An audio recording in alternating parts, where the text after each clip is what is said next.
All right.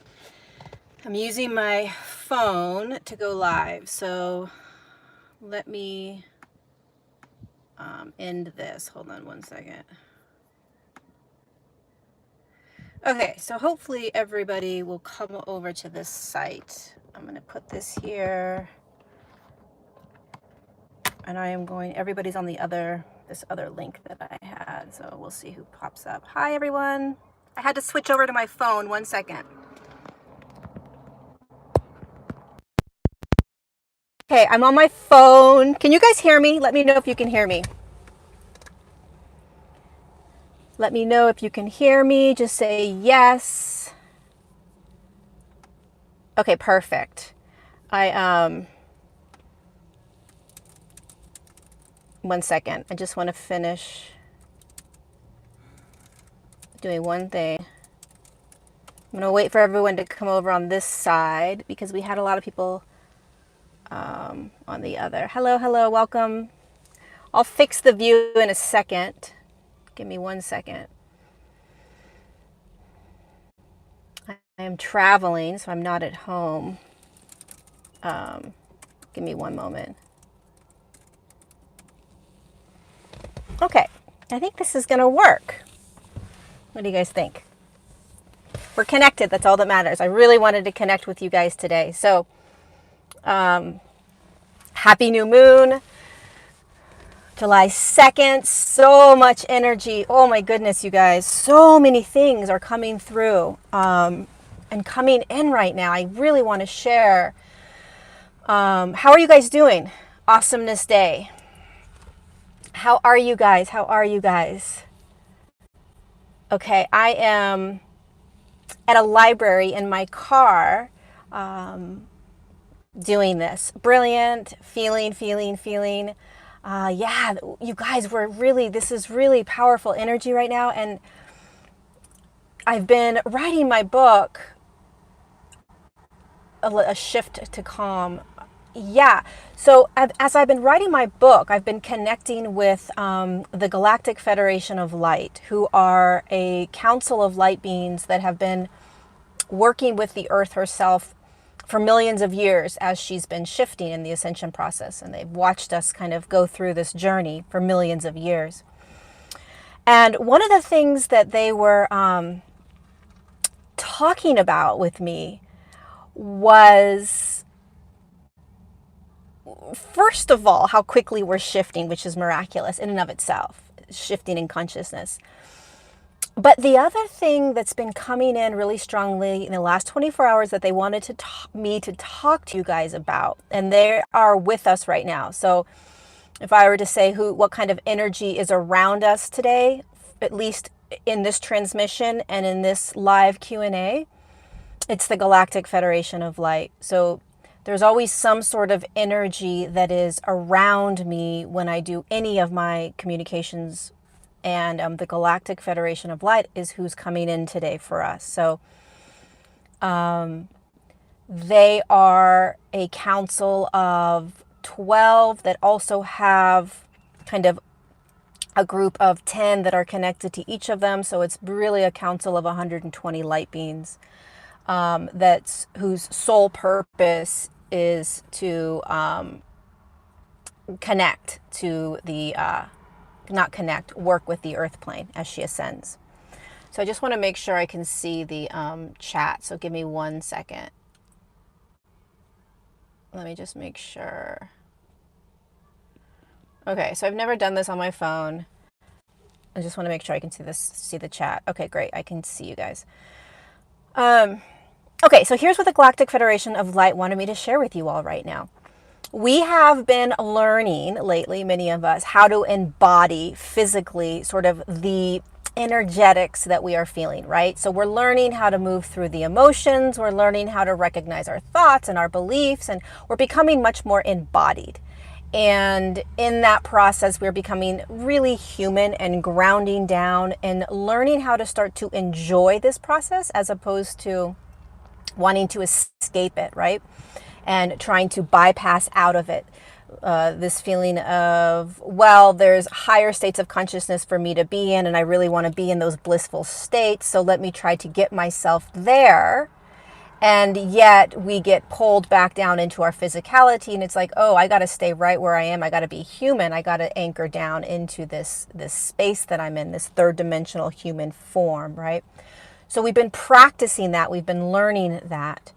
And the other component to this is beginning to embody and hold, they're saying, our multidimensionality, which is our ability to understand that we are not just the higher self, just the I am presence, just this DNA, the DNA shifting into crystalline DNA, just the programs and the paradigms, even ascension as a paradigm, right? It's all a collective experience that has been created and designed for us to be able to be in this now moment, right?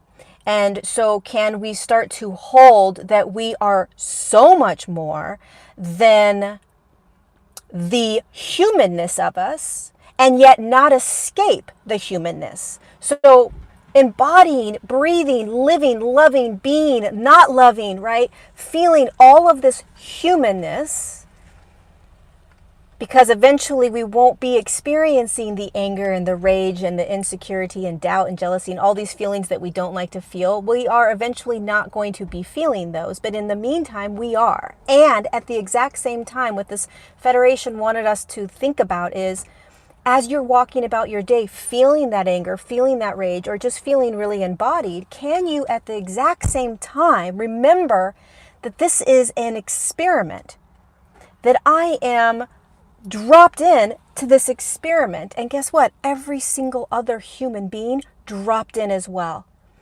regardless of whether they're a light worker, a way shower, a human that's going to be moving through the ascension. We all dropped in, and this is just one moment in consciousness that's going to be gone in a blink of an eye. That's multidimensionality. That's starting to hold that these multidimensional aspects of you. And what happens, they were saying, as you start to do this, is that you will begin to surrender, soften, and relax into your humanness even more.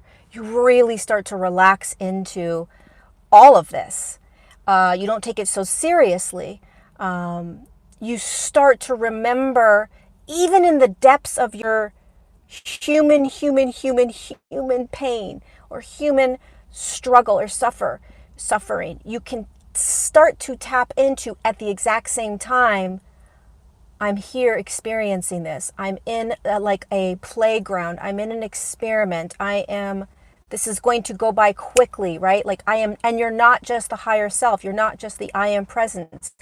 You're not just volunteering down here. You're so much more. And this is what's happening to us. We are shifting into beginning to hold this more and more and more, right? We're not even the DNA. DNA was designed for the sole purpose of this earth experiment. All the races that hold DNA, the fourth and fifth dimensional races that hold DNA, they were designed within this experiment, within this 12th dimensional grid. So that's the message for us right now. We've done so much work. We're doing so much work. And it's such an amazing gift to watch ourselves walk through this together. You guys are doing this. So now we get to do more, which is, can we hold more of this multidimensionality, this multidimensional picture? Remember, ascension is step by step, tiny baby steps, right? We had to start to get embodied first. We had to understand the emotions are not scary. The emotions are not bad. The emotions need to be felt, seen, loved, experienced. So I am once again using my phone. For those of you that are just now joining, I'm on my phone in my car, and I've never done the live Q&A on my phone. So bear with me as I try to read the questions that are coming in. Okay. I think what I'm going to do, give me 1 second. I don't think I can do that. So there was a couple questions that came in Um, I want to touch on one of them before we get going and I answer the questions. So the question was on healing, and are we designed to heal when we move into the ascension process into higher states of consciousness? Are we going to continue to need to heal? This question about healing. And so here's one way to start to look at healing. Do you guys hear the train? Okay, here's how to look at healing. Depending upon where you are on your ascension path, which just means depending upon what frequency you're vibrating at, healing is going to be experienced differently. So when you're first sort of starting off and stepping into this process of shifting into higher states of consciousness, you're going to start to get really acutely aware of your emotions. You're going to start to understand that it's dense consciousness that's moving out of you. You're going to start to be told to come into your body, right? All these things that we've been doing. When you're in that state of just initially beginning this process, healing is really, really, really useful. Going to a healer, having somebody do energy work on you, right? It really helps the process of moving the density through you. Remember that consciousness, being conscious of what's happening, is the best healer. So the more conscious you can be in your own density that's coming up, the more you can heal on your own. But when we are first initially beginning this process, we aren't conscious of what's happening. We're sort of like, oh my God, what is all of this? Why am I feeling all these emotions? Why am I feeling all these thoughts? Why am I having all of these beliefs come up all of a sudden? So you're being conscious of it, is you're just barely tapping the surface of that, right? So you can go to somebody and receive work done on you, energetic healing. It will help. It will clear it through. What you will find as you continue along on your path, shifting into higher states of consciousness, is that you will be able to heal, which is basically just pushing denser consciousnesses through your physical form and out. And the way you do that on your own is that you start to get conscious of what's coming up. And you start to become the observer of that consciousness. So you start to observe the thought, the feeling, the belief, the trauma. You observe it. If you are in that experience, it's going to be very challenging to heal it. So when you're in it, that means that you're playing in it. You're participating in it. You are that emotion. You are that feeling. You are the rage. You are the anger. You are the resentment. You are the jealousy. Whatever's coming up. You are the trauma. When you start to heal yourself, you start to recognize, I am experiencing trauma. I'm experiencing anger. I'm experiencing sadness. I'm experiencing it. It's coming up. Then you become even more aware of what's happening, which is not only is it coming up, not only am I observing it, but I know exactly what's happening here. This is a denser consciousness inside the physical form that is asking to be seen, for me to love it, to say hello to it, to give it whatever sort of attention it needs for the sole purpose of clearing out. That's what a healer does. An energetic healer comes in, sees exactly what it is that's inside of you that needs to be cleared, and they intentionally move it through you. That's what an energetic healer does. They can energetically tap into the dense consciousness and heal it and pull it through you. You have the ability to do the exact same thing. Even more precisely, though, because you can actually feel the consciousness, hear the consciousness, know the consciousness as it's coming up, right? So the healing journey, the word healing is a human word, and the Galactic Federation of Light wouldn't call it healing. They would just call it clearing. They like to use the word clearing as opposed to healing, because healing means that there's something wrong with you, or that you're trying to become, that there's parts of you that are not whole. And that's not true. What you're doing is you're just clearing the dense consciousness that you absorbed throughout your human life, and you're clearing it out. Does that make sense? Hopefully this makes sense. And So there's nothing wrong with clearing and healing. There's nothing wrong with going and seeing a healer, right? You listen to what you need. You know, there's a lot of people right now that are going to these medicine journeys, ayahuasca and things like that, because they will get right to the core density that needs to come through, right? But you are capable of doing this on your own. I just received a message from somebody. I'm so sorry, I forgot her name. And she was telling me how she had these emotions coming up. And this time what she did with them is that she acknowledged it and she spoke to it and she reminded herself that she wasn't it. And she loved that emotion. And she watched herself within a certain amount of time, maybe 10, 15, 20, 30 minutes. She watched as that consciousness shifted. She said all of a sudden she shifted into a different perspective and it was gone. She says, and it hasn't come back. And I said, that was you clearing, processing, purging, healing that consciousness. We are designed to do it that easily. And we're learning how to do that, right? So there's nothing wrong with however you want to heal, clear, purge, process, whatever that is. Now, remember what the Galactic Federation of Light said. We are all now being asked to remember that we are so much more, that this is an experiment. Now you can think that, right? Like, I understand that. Logically, sure, we're all here and we all jumped in and sure, it's all this big experiment. Can you feel that? Can you feel what it feels like to know that you're in an experiment, a playground, that every other human is in the same experiment and playground that you're in? It will literally assist you in shifting. Now, you're not bypassing because you're staying very human. Remember, you're going to hold your humanness. You're going to hold your emotions. You're going to feel that rage. You're going to feel that anger. You're going to feel that jealousy, whatever it is, that sadness, that loneliness, right? You're going to feel it. And you're going to remember this is an experiment and a playground I'm in. My God, look at how intense this emotion is that I'm feeling. How do I want to work with it? Meaning, how do I want to see it and move it through me?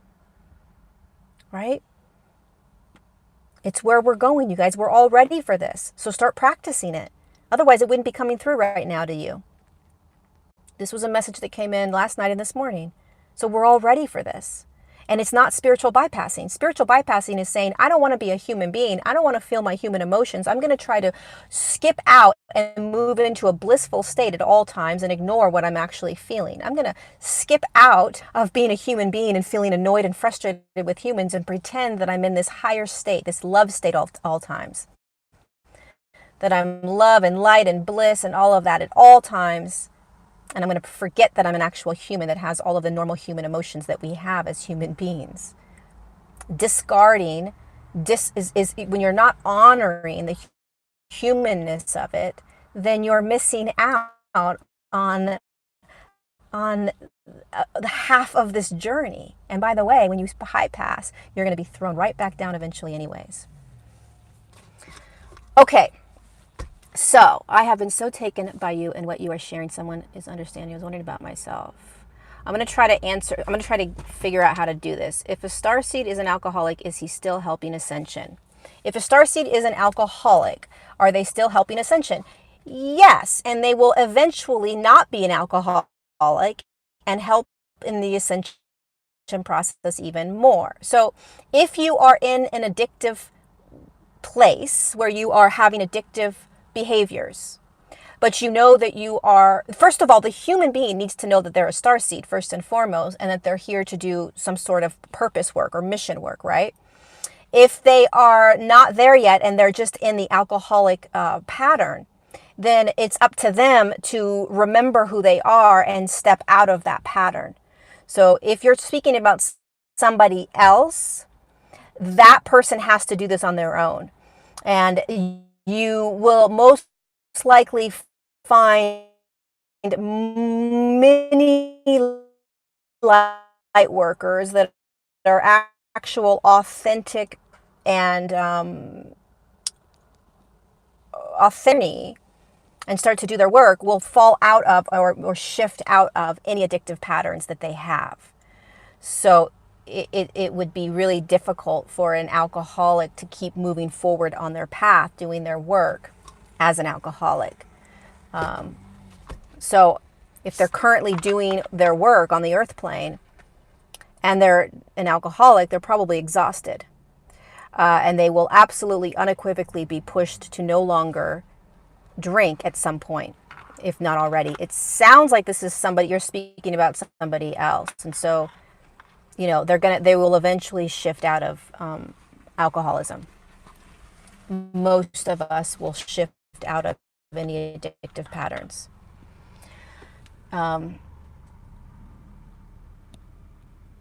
People will think you're crazy. Yeah.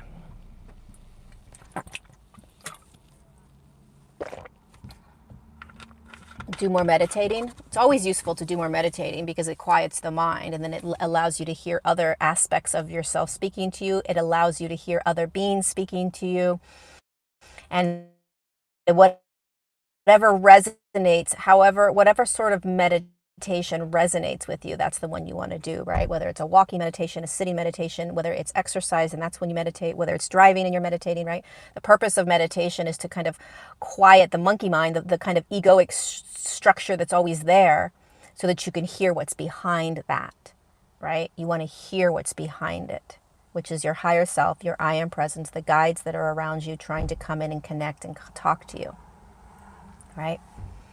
Okay, so what other questions do we have? My chat box is completely gone. I was an alcoholic, awakening and light working until finally I did, however, destruct my 3D everything, so that is turning to be a good thing as well. There was an old lady peeking in the video. That's hilarious. So, Krista, yes. I was an alcoholic as well. I've been sober since September of 2013. So I stopped drinking, Krista, in 2013. And this was before I was doing my light work, the work that I'm doing right now. So, you know, any sort of addictive patterns, they will stop as you're starting to do your work. I very rarely have dreams that I can actually remember. My dreams used to be a lot more vivid and frequent. I've heard that decalcifying the pineal gland can help. What are your thoughts on this? I found how to scroll. This is awesome. I don't know much about decalcifying the pineal gland. I don't participate in those types of things. The way ascension works for me is that it's very natural for me. And so I don't even know what it means to decalcify the pineal gland. What I know is that when I am in another higher shift, another higher frequency, that I will be given the abilities, tools, ways of being when I'm in that, which is the DNA activating. So your DNA and your body will activate at the exact same time. So basically, when the humans are talking about decalcifying the pineal gland, they're trying to sort of do something before their physical body is ready for it. So they're trying to decalcify a pineal gland, which is naturally going to awaken and activate on its own when your physical body is in that higher frequency. So the human tries to do things before the physical body is ready for it. And that's where a lot of frustration comes in. So my suggestion is, in terms of your dream state, is and this is for all of us, let's just accept where we are, and let's watch how we try to get somewhere else when we aren't there, right? We want certain things, we want certain outcomes. How can I have this? How can I be this? And one of the most challenging pieces of ascension is to be present and accept where you are now with whatever tools and gifts and abilities that you have in this now moment, because that is the natural base you are designed to be in based on your frequency. And you are naturally shifting, right? It's like a little turn of a knob, and you're moving kind of like one frequency notch at a time. And as you do that, so too is your DNA, which is basically your physical form, which are light codes. They are designed to shift as the physical form shifts, not as the energy inside your body shifts. DNA shifts when your physical form shifts, because the DNA is designed to provide for you the next tools, gifts, ways of being in this next dimensional field or frequency that you find yourself in. So the ways of being are held within your DNA or light codes and will be given to you naturally as you shift. So you will all of a sudden kind of quite naturally find yourself being able to see more, hear more, feel more, acknowledge more, know more. You'll be able to activate certain things, energy centers quicker, faster, easier, things like that. It just starts to happen. So the human tries to kind of go quicker than where the physical body is. And the human doesn't like to wait, and the human doesn't want to just accept the fact that maybe the human body is in charge, right? That's challenging. And this is just my way of moving through the ascension process. And this is just how I have been taught and guided by my team, these higher dimensional beings. It doesn't always work for everyone. And there's many, many, many humans that can assist and activate these aspects, the pineal gland and the third eye and things like that, before perhaps the physical body is ready. But most likely there will be kind of like, when you have an old TV and you're turning it on and you're trying to fix the antennas and you get a clear signal, it's like, oh, I can see the screen. And then all of a sudden it goes blurry again and gets that gray, like weird texture, right? That's kind of what happens. Your physical form has to anchor down into the next frequency. And then naturally you are given the next sort of tools, gifts, or ways of being. Okay, so what else do we have? Oh, that's so funny that you talk about walk-ins, Livia. I think it's Livia. My eyes are so bad right now. Walk-ins came in today. That's so strange. I was like, I wonder if I'm going to be talking about walk-ins. I never talk about walk-ins, and I was in this water, and I heard them say you're going to be talking about walk-ins. Okay, so I am not a walk-in, but I will tell you what I do know about walk-ins. And for those of you that are a walk-in, you'll be able to give way more than I can, right? I'm a firm believer in, the best teachers are those that have experienced it themselves. So a walk-in is basically a being of light, consciousness, right? Just like we all kind of are beings of light and consciousness in physical form. It's a being of light or consciousness that chose to come in the middle of some other human's life. So there's a human that was born, there's a light being that dropped into a human form, and that human was walking around and living their life for a certain amount of years.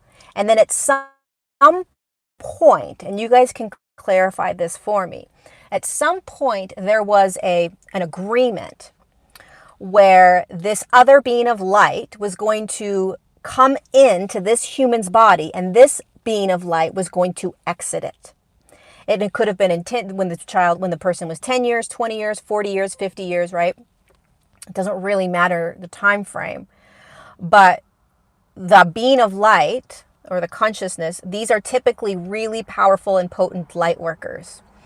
And for whatever reason, they have chosen to come in kind of midway, not birthed through and into and starting at the ground zero. And perhaps that is because they need to get going, right? And they are choosing a body that's already been living on the earth plane. And so that light being that is in that body passes, literally leaves that physical form, and this other light being jumps into that physical form.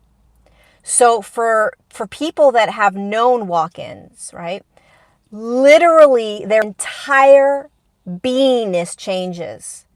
They speak differently, they look differently, they either lose weight or they gain weight, they walk differently. Everything about them is different.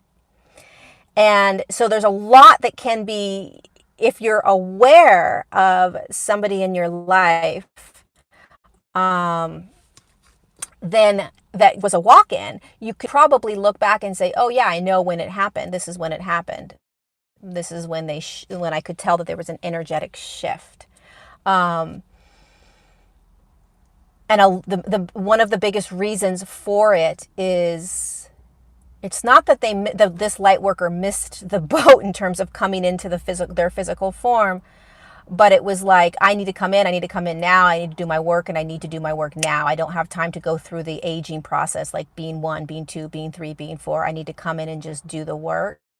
And so that's a lot of times what happens with walk-ins.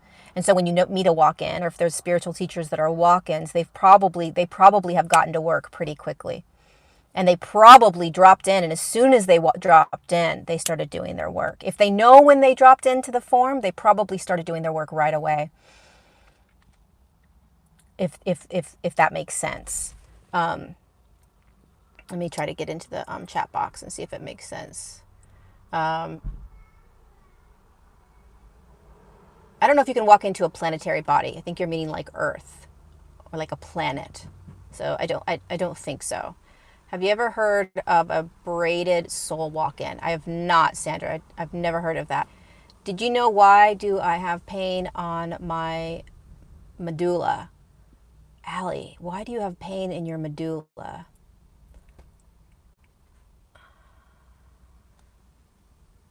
Why do you have pain in your medulla? I'm just sitting with that. I don't know. All right, am I back? Am I back? Hold on a second. Can you guys hear me?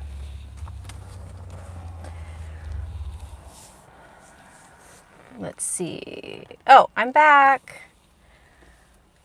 Okay, if any of you guys were on my masterclass last Friday, you saw Wi-Fi go crazy as well. So,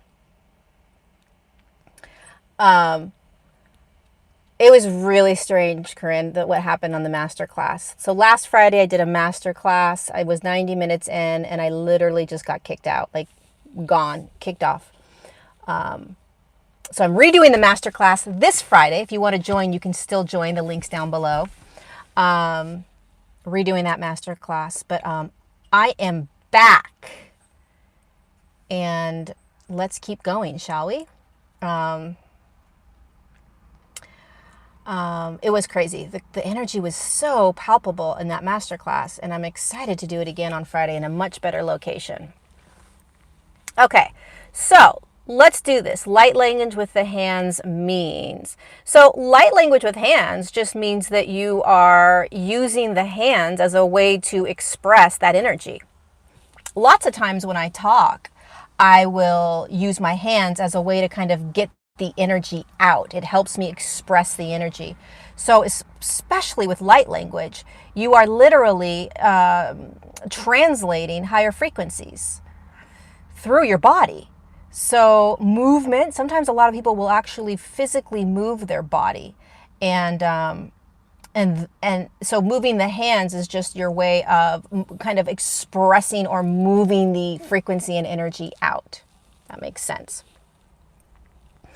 I'm so glad to be back. Okay, so what other questions do we have? Let's see.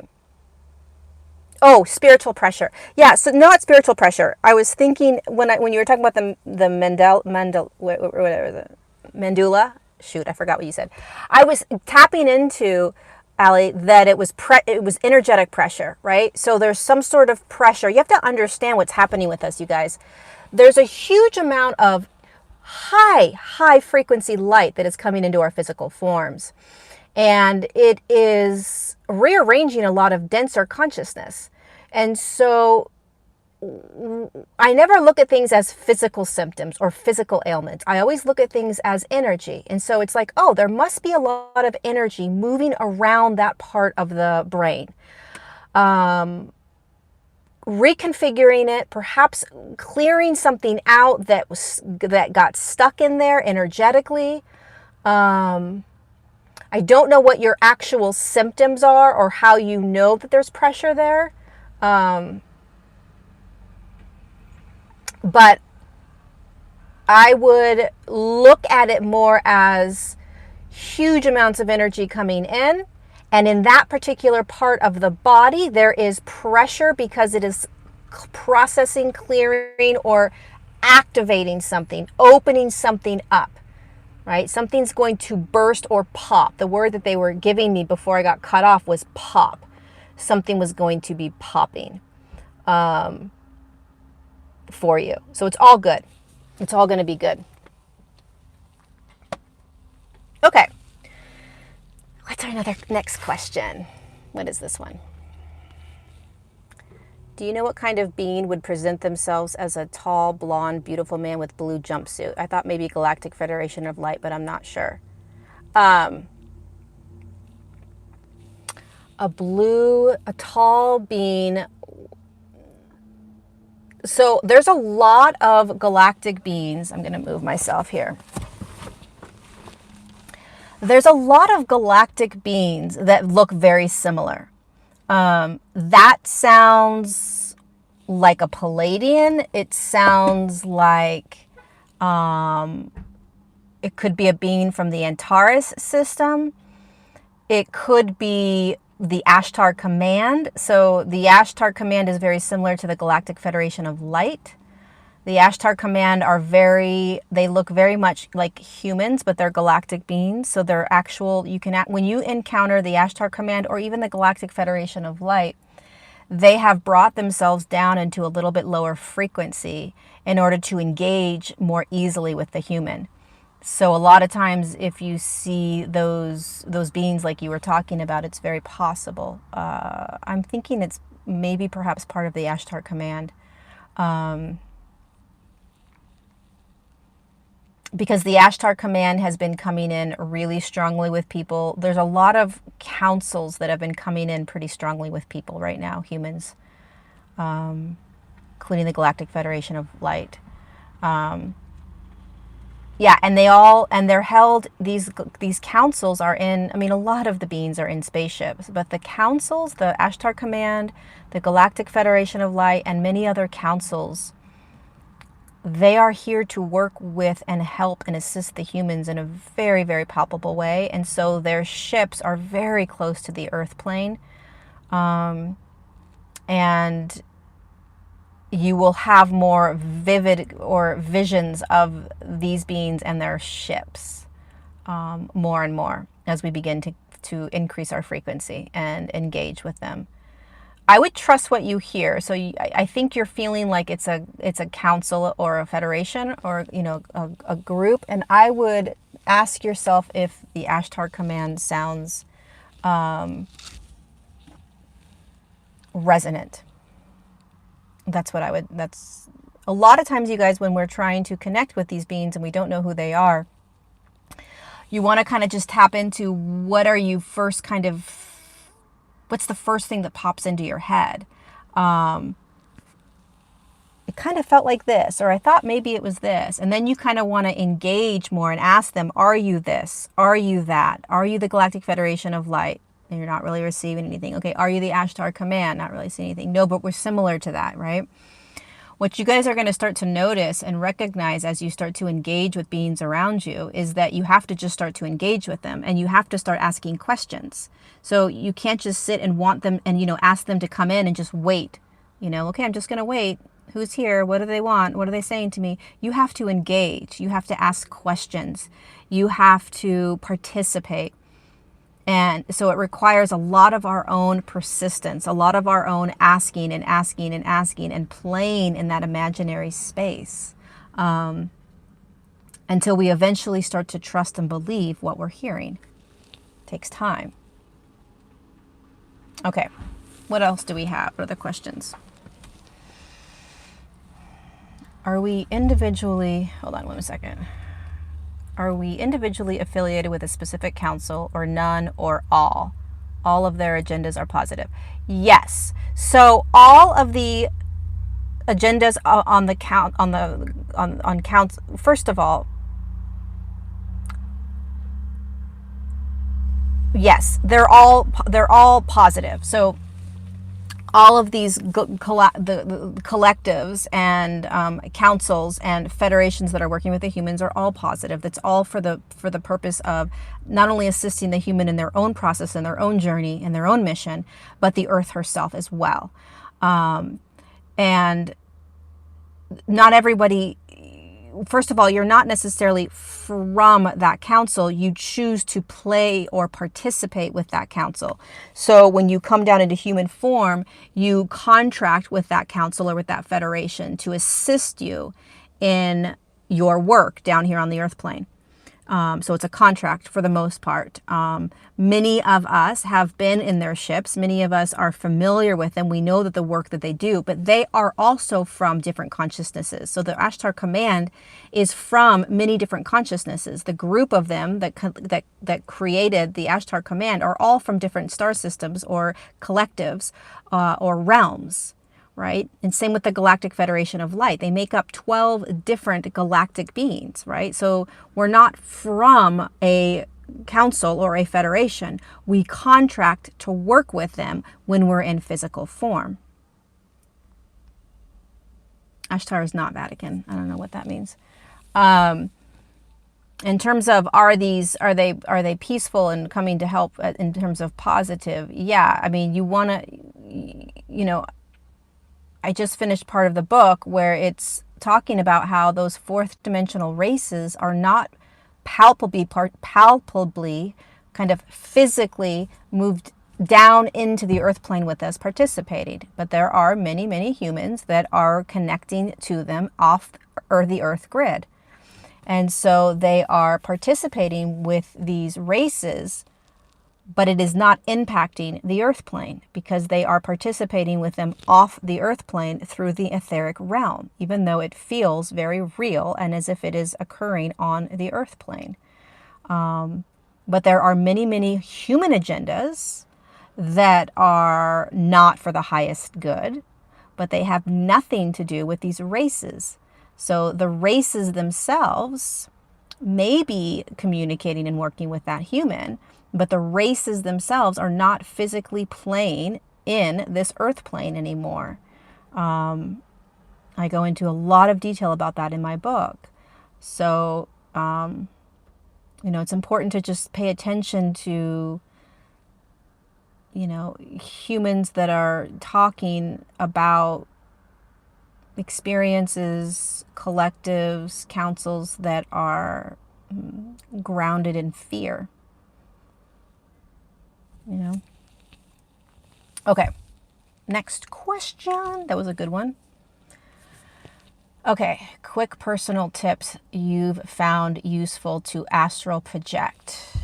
Well, how to make the best of the construct of time and boredom while the mind goes.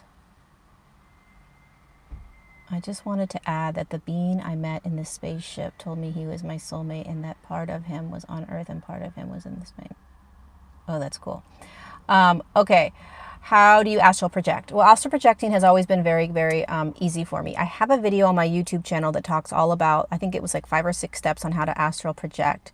But astral projecting is going to become very easy and natural for us as we start shifting into higher states of consciousness. And basically what astral projecting is you sitting in your physical form and bringing your etheric body out of your physical form and taking your etheric body where you want it to go or where your guides want you to go. So you're in 2 places at the same time, right? And you do this in your dream state every single night. You're in 2 places at the same time every single night in your dream state. That's because the etheric body travels while the physical body sits.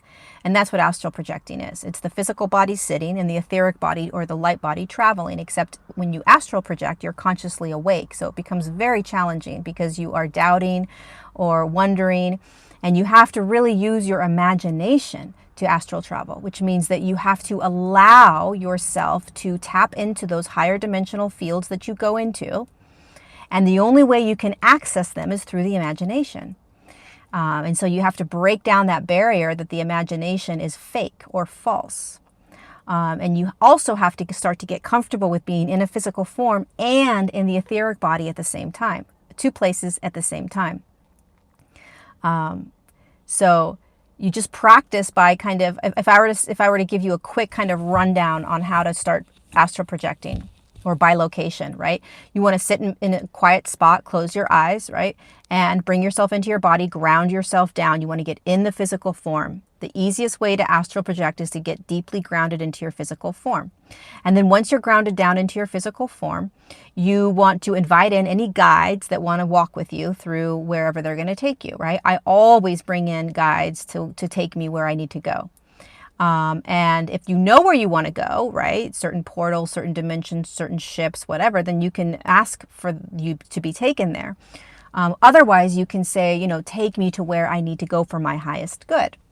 And then what you want to start to do is you want to start to visualize your etheric body, your light body, outside of your physical form, looking back at your physical body. So there's two of you, and you're conscious of both, right? So you are visualizing and playing in this realm that my etheric body is now literally outside the physical form, which it does all the time, which is very easy to do. This is not a big deal, right? But you're just conscious of it. And then you take that etheric body and you bring it into another space and time. So I astral travel all the time, and I always go into this like monk cave. And I bring myself into that cave, and then I settle into the energies, and I bring myself there, and I experience those monks, and I experience the messages and the information.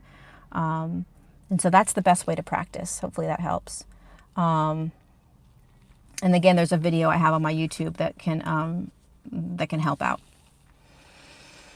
Okay. What other questions do we have? My chat box is gone, but I think it should. There it is. How can our deceased loved ones still be around if they reincarnate? I've tried, almost successfully did, but the feeling freaked me out. Yeah, the feeling will kind of be a little bit freaky. I'm going back to the astral travel for a second. The feeling can be a little freaky, but just keep doing it, and you'll start relaxing into it. Okay, how can our deceased loved ones be around if they reincarnate? Typically, if a spirit has reincarnated, you will most likely not feel them around you as much. So I would be curious as to how you know they reincarnated. Typically, spirits that are still hanging around are hanging around to be of service, and so they aren't necessarily reincarnating. If they reincarnate, you most likely won't feel their energy around you anymore. They will have shifted out of that kind of fourth dimensional field where the spirits reside, and they will move back into the consciousness they resided in prior to dropping into human form, and then they will decide to come back down and reincarnate into another human form. So they won't be in that energetic field for you to tap into. So how do you know when you're in the fourth dimension? I'm doing a masterclass this Friday. You can sign up on my website, or I'll put the link down below. And I talk all about how you know you are anchored into the fourth dimension. It was a powerful class last Friday, and I'm going to be reteaching it again this Friday with the SIRIANS. And I go into all kinds of detail about that. So I would love for you to join. So come along. Basically, the negative entities were stepping into any human beings around me. At first, I thought it was channeling. Then I realized they always were about creating self-doubt in me. Green Earth. Yeah, there's always kind of, I don't want to say darker, but frequencies or consciousnesses that are floating around this third dimensional matrix that are going to,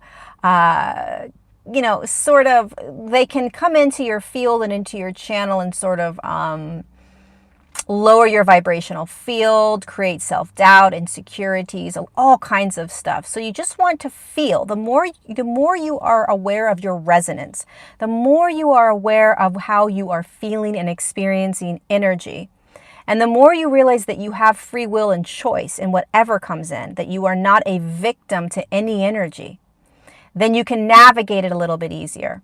So you want to remember to get more and more resonant with your energetic field. And remember that you have a choice. There is no victimness.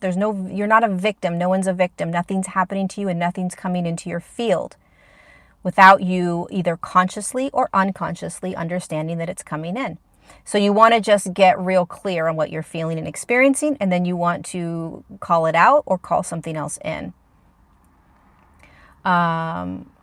I seem to end up in a cave a lot, but I'm alone and I'm not sure if it's astral travel or just my thoughts.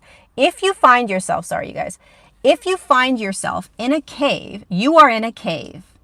And once you find yourself in a cave or in any other space, if it's a physical cave that you're looking around and like, I'm in a freaking cave right now, then you want to start asking questions. Who's here? Who am I with? Why am I here? It's really, really important as you guys begin to explore the multidimensionality of you that you ask questions, ask questions, ask questions, ask questions. That's how you understand and get information and learn where you are. Okay, Lori, what about, hold on a second, I just lost that one. What about Andara crystals? How do they interact with us? I don't know what they are. Sophie, I don't know Andara crystals. What about telepathy? Telepathy is the ability to, first of all, we're all going to start to experience telepathy more and more. And basically what telepathy is, I think that's what you're asking, telepathy. Or are you asking if those crystals help with telepathy? Basically, telepathy is just the ability to read energy, which means feel energy. So you get in front of another human being, they have an energetic field around them, and you're tapping into their energetic field. You're reading their energy. Yeah, saying I don't consent to this will do it. Apparently, Andara crystals are a big scam. I don't know what they are. I don't watch or listen to much, so only what comes into my field. Anyways, telepathy, you guys, is what we are going to be doing, right? Eventually. So it's just you tapping into the energy. Basically, when you channel, if you channel, like when I channel the Galactic Federation of Light, it's telepathy. I'm basically tapping into that being's energetic field. They're tapping into my energetic field. And we are they are bringing their energy into my field, and I am digesting it and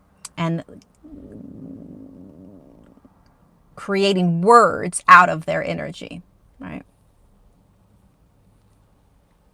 So I'm not exactly sure what the question was, Sophie, about telepathy, but okay, what other questions do we have here? They're powerful 5D crystals. They may be, who knows? How does drug use affect spiritual growth? Well, as you shift into higher states of consciousness, you will use drugs. It's just what happens.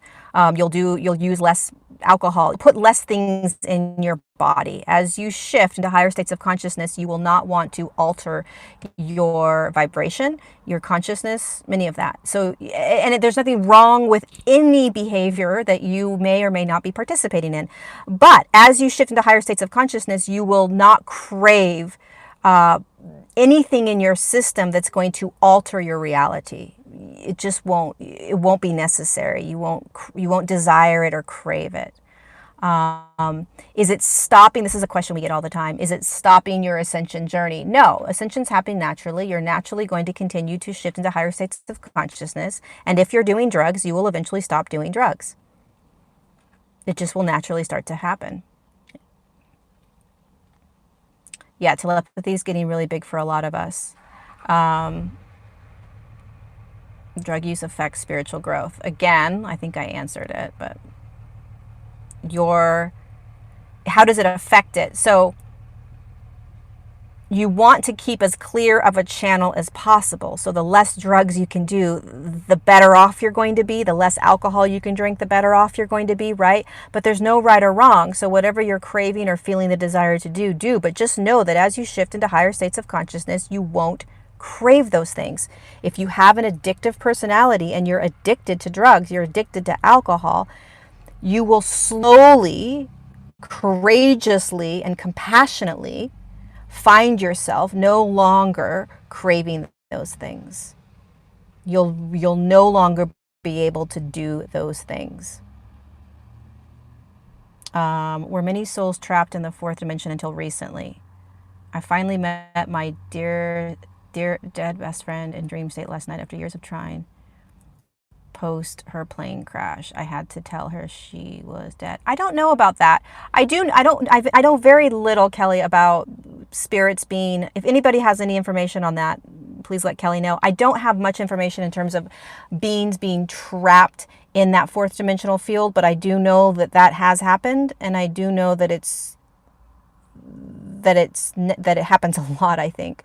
I don't know why it happens, and I don't know why they can't get out. Like, why would they not be able to move out of that field? It could be that there was, if they passed without recognizing they passed, meaning they didn't consent. So humans have, light beings have free will, right? And if it was an accident, or if it was something that happened really quickly or traumatically, it may take that being a while to understand what happened, because it wasn't by choice, so to speak. It happened not on their course. It wasn't designed to happen. They weren't designed to die in that way. And so it sort of rattled them or shook them. And because we are in a third dimensional time space continuum, our time is very slow. She may have been in there for 2.2 seconds, right? But for us, it was 15 years. Time doesn't exist in the same way when you are no longer in the third dimensional matrix, in this experiment that we're in. When you higher your vibration and feel lighter, what symptoms would you realize? I'm not sure what that question. Let's see what else.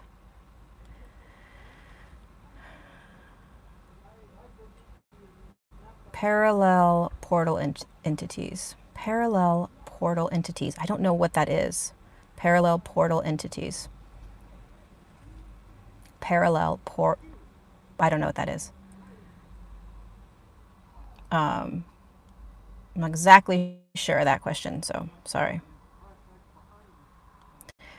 How is Earth looking at 4D and 5D if 3D climate is heating up, like India now? So, Dawn, I think I've addressed climate change before, but I'll do it again. So the way to look at the third dimensional Earth plane is through the lens of a quantum field, which means that, and this can be challenging, so just bear with me. The third dimensional Earth is existing within that third dimensional field. So everything that's happening on the Earth plane is happening in that field. But at the exact same time, there is a field of consciousness that the Earth is existing in that is in a fourth dimensional field. And there is a field that the Earth is existing in a fifth dimensional field. And what is occurring is that if you can access, which most of us can't yet, but if you could access that fifth dimensional Earth plane, which is her vibrating in a fifth dimensional frequency, the climate change that is happening right now is not occurring in that field. So it's like layers. It's very challenging to understand because it doesn't make sense. You're looking at an Earth and you're saying, well, this is what's happening to this Earth. And yes, from the perspective of our third dimensional eyes and even our fourth dimensional eyes, that's what we're seeing. That's the reality. But when you start to shift out of this field and this reality, there is another field and another reality that Earth is currently existing in, where she is not being impacted or affected by those climate changes. So it's really hard for our linear minds to conceptualize and understand that. It is not a completely separate Earth that is existing floating around. That's not what it is. It's quantum, which means that it's all existing right now simultaneously as Earth. And so even as I speak about it, it's challenging. The best way to sort of hold, ascension and shifting into higher states of consciousness is a slow progression, right? We can only hold so much. And this is something that's challenging to hold. And so there will be a time where we'll be able to hold that, right? And we'll be able to understand it and it will make sense to us and we can embody it. Right now, it's challenging.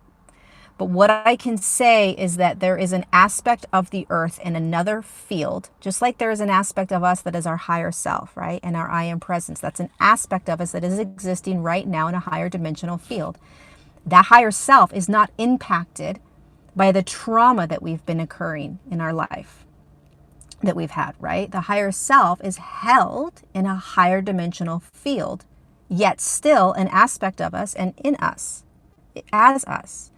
The earth is existing in another dimensional field, in a higher dimensional field, just as she's existing in this third dimensional field, but she's not being impacted by what is occurring on her in the third dimensional field. So that's the best way that I can describe this. It doesn't mean that what is occurring isn't impacting the third dimensional climate. It is. We're seeing it. We're watching it. But what's going to start to happen is as we shift and as everything starts to shift in terms of the human collective, what we start seeing and experiencing is going to shift. Did I lose you guys? Like Wi-Fi lost? So it's almost like trying to decalcify your pineal gland. It's like we're trying to understand things that we just aren't quite there yet in terms of being able to anchor in and understand, but we're trying. A lot of us are. There are a lot of humans out there that get these concepts and can embody it, and there's a lot of us that can't yet. That's okay. But hopefully that you can at least maybe start to, I don't know, contemplate that or say that's BS, no freaking way, whatever it is, right? That we resonate with or don't resonate with. But that's a big one. That's a big leap.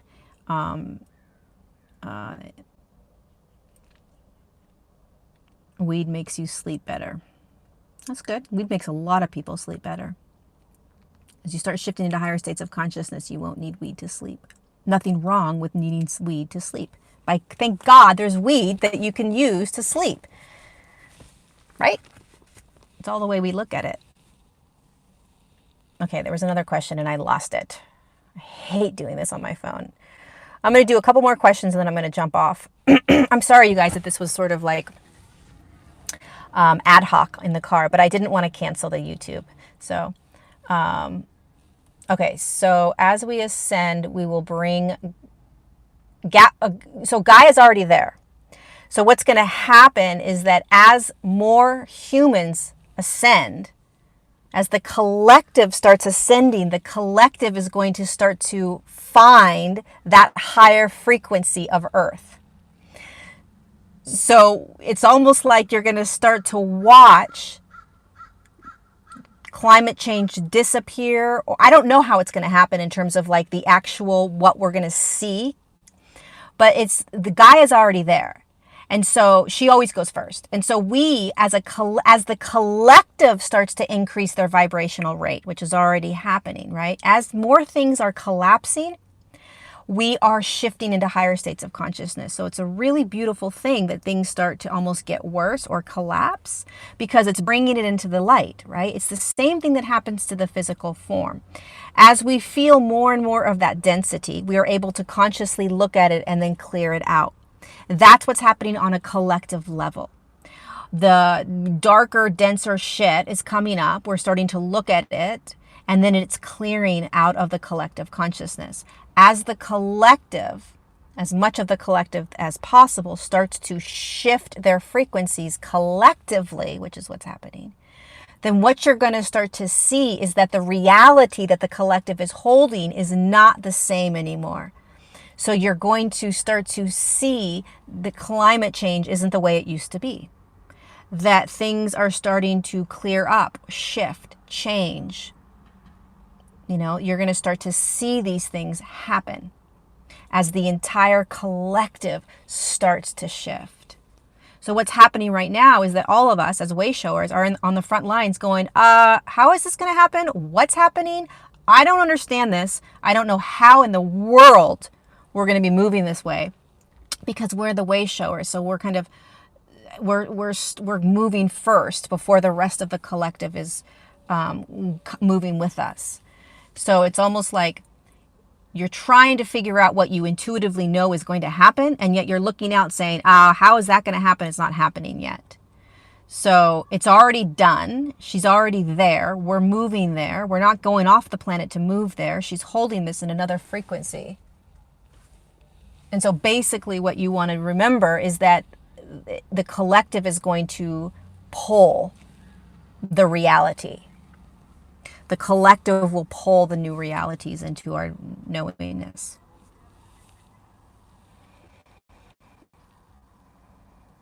I like to look at it as like a curtain when you're like at a movie or at like a play, and the curtain, the curtain is closed, and the curtain, so the curtain is the collective, and as the collective continues to shift into higher states of frequency, that curtain starts to open more and more. It's like a wave, and more, and then, but you don't know what's behind that curtain.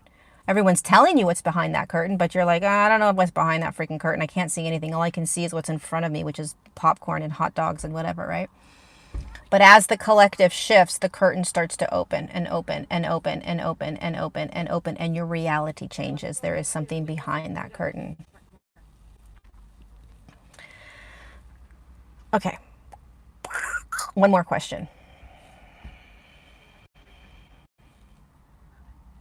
One more question.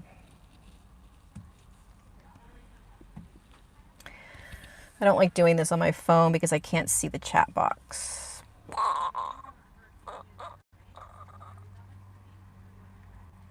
There it is. Okay. So it's really about knowing that we're perfect, clearing our density, and getting our frequency higher by whatever ways work, and being happy, right? It's that simple. It's that simple. Yes, it's that simple. Okay, even if it doesn't leach minerals, I think spring water would be better since it's straight from the earth. Holly, I talked about weed earlier. Were you guys talking about water? I hate this phone. So weed is fine until you no longer want weed. And there will be a moment in your ascension journey where you won't want weed anymore. Your body won't vibrate with the desire to put weed in your system. Hi, welcome, Holly. Crystalline DNA. Oh, I love talking about DNA. So I'll do a quick thing on DNA. Distilled water. So it's just a pair. What do you believe in terms of the water you want to drink? People aren't going to like when I say that, but it's true. What are your beliefs around the water you're drinking? And that's what's most important. So weed, again, really quickly, and then I'm going to do DNA. Weed is, if you're craving weed, then smoke weed until you no longer crave weed. And I can guarantee you 100% that if you continue to shift into higher states of frequency, you will not require weed anymore. You won't desire it. Your energetic body will not want weed. Okay? So whenever that is, that will happen at some point. And until then, you do what you like to do if it works for you. DNA. DNA is light codes that are held at a much higher vibrational frequency, and they have condensed themselves down into a form that can hold in a third dimensional vibration, which is carbon. That's why it's a carbon-based DNA, right? Because the DNA has to be able to exist in the frequency that the human exists in, because the DNA is creating the human physical vessel. So the DNA is in a carbon-based structure right now. As the human starts to shift into higher states of frequency, the DNA starts to shift into higher states of frequency.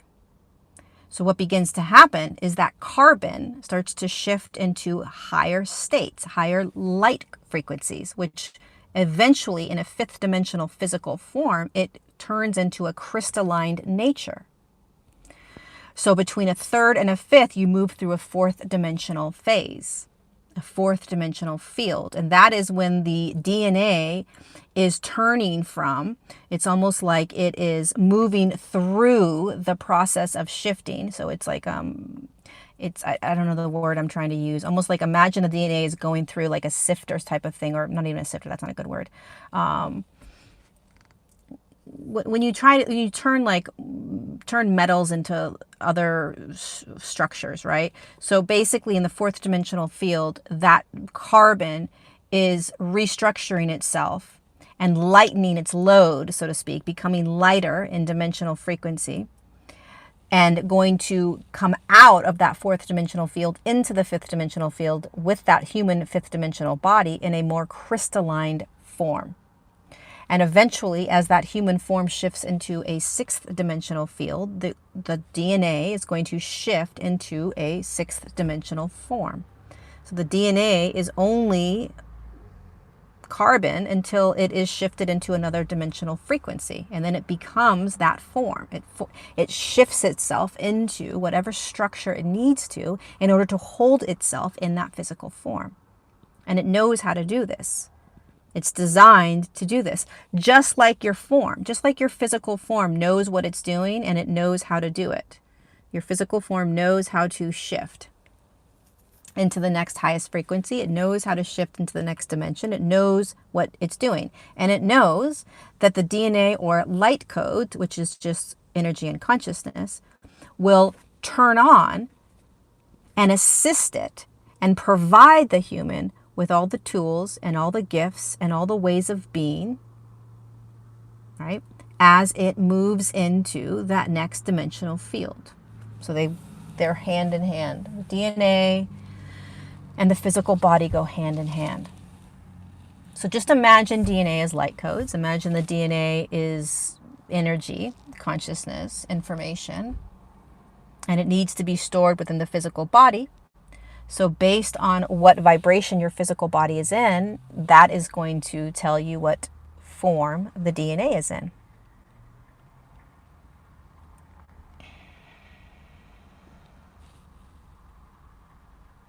There you go. Okay. One more question. One more. Hi from Japan. Okay, let's see what's going on. Jamaica speaks to this. I don't understand. Bummer. Jamaica. Trying to figure out if my recent headaches are related to ascension. They are fierce and some. Can you discuss the physical symptoms of headaches related to ascension?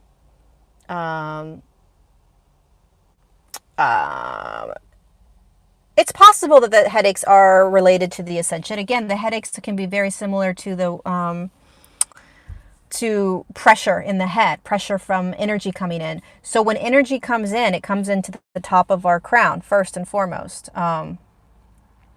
So it drops into the physical body first through the head. And so the head feels a lot of the intense energy initially. And so a lot of the reason that we get headaches a lot as we are receiving high frequency energy is because the energy goes right through the head first, and then it filters down through the rest of the body. So a lot of times, perhaps why we get headaches is because there is an intense amount of energy coming straight down into the head. So a really good way to, what I always say to people when they ask if it's a physical ascension or not, just assume that you're shifting into the next highest frequency for your own vibration. Just assume it. Just know it to be true. And whether what's occurring physically is because of that or not, it doesn't really matter. As long as you recognize that you're shifting, right?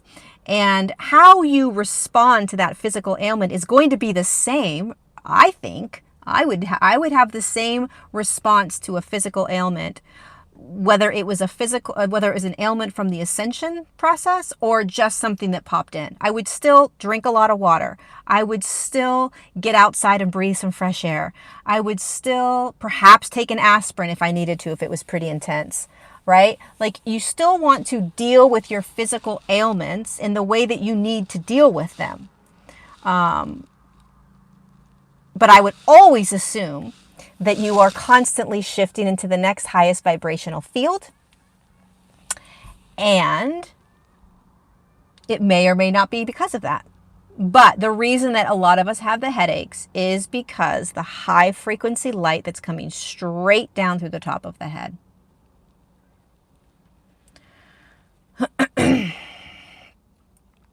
If that makes sense. Does that make sense?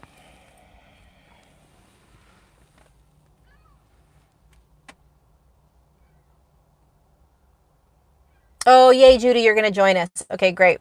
Yeah, so you guys, if you didn't join the masterclass and didn't sign up for it, I'm redoing it. It's rescheduled for this Friday because we had technical difficulties. And we're bringing in the SIRIANS, really intense energy. I'm going to talk all about anchoring into the fourth dimension. It's a redo. So for those of you that were there, you get a whole nother course. Apparently we needed it, or apparently more people needed to join. I'm not sure what it was. But anyways, the link's going to be down below in a little bit, and you can go to other videos and the link will be there, or you can go to my website, the link will be there. Thank you, Wendy. I appreciate that.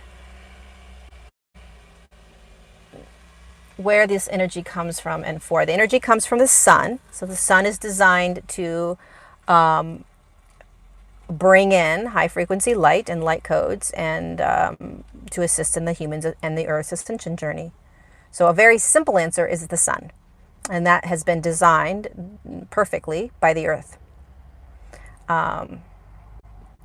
So very simply stated, the energy, the light is coming from the sun. Have a good day, Sophie. Sirians came in. Okay, you guys, I'm going to go. It's been fabulous. This live has been interesting. Yeah, you'll notice that you're going to be drinking a lot more water as you start assimilating the higher frequencies as well. Thank you for reworking the climate change. You're welcome, Don. I don't know if it made any more sense. I think you asked the question a couple lives ago as well. So hopefully this time it made a little bit more sense. The eclipse today, you know, I'm not given much information from my guides about the eclipse, so I can't really share much. I just know that there is a massive shift in frequency for many, many humans that are aware of it. And when I say a massive shift in frequency, imagine that you click notches each time your frequency moves into the next frequency, right? So 3.1, 3.2, 3.3, 3.9, 4.0, right? It's a click, it's a notch. And moving one notch up is a massive amount of shifting, believe it or not. Moving from a 3.5 to a 3.6 is a massive shift in consciousness for the physical body, for the human. And so what's happening right now is many of us are literally moving into the next click. And so it's a massive shift in consciousness. And that's why in the very beginning of this live, I talked about what the Galactic Federation of Light felt was really important for us to begin to focus on. That we've been doing a lot of really excellent work in embodying our emotions and our thoughts and our beliefs, which means that we've been feeling them, experiencing them, recognizing them, honoring them, acknowledging them. And then it becomes the next step, which is, can you also remember that you are a multidimensional being and that you are not just the human or the higher self or the I am presence or the DNA or, you know, the galactic being, that there is so much more beyond this, and that this is an experiment that you're in, right? So this is like the next steps they want us to start to think about. So in terms of the eclipse energy, what I will say is that you are clicking your own little knob into the next highest frequency, whatever that may be, for your own unique journey. It's a massive shift right now. So be gentle with yourselves, you guys. Have compassion for yourselves. Remember what you're going through. Remember what you're going through. Even in the most human, mundane experiences that don't feel fair, that don't feel right, that you want to scream at the top of your lungs about, you know, just have compassion and know that everything's shifting and that this is a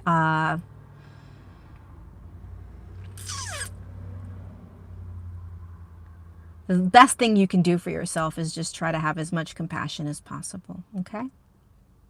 And remember what's happening here. You can't do it wrong. You can't screw it up. You can't escape your humanness. And you're moving through it all. You're so welcome. Thank you guys so much for being here. I'll be back in 2 Tuesdays. So I think that's the 16th. Tuesday at 4 p.m. Pacific Standard Time. I will be back here live. If you want to join the masterclass this Friday at 10 a.m., you still have time to join. It will be live with great Wi-Fi connection. I love you all. I'm grateful for you being here. I'm grateful to share this journey with you and walk this journey with you. I will see you soon. And I think that's it. Love you guys. See you next time. And take care.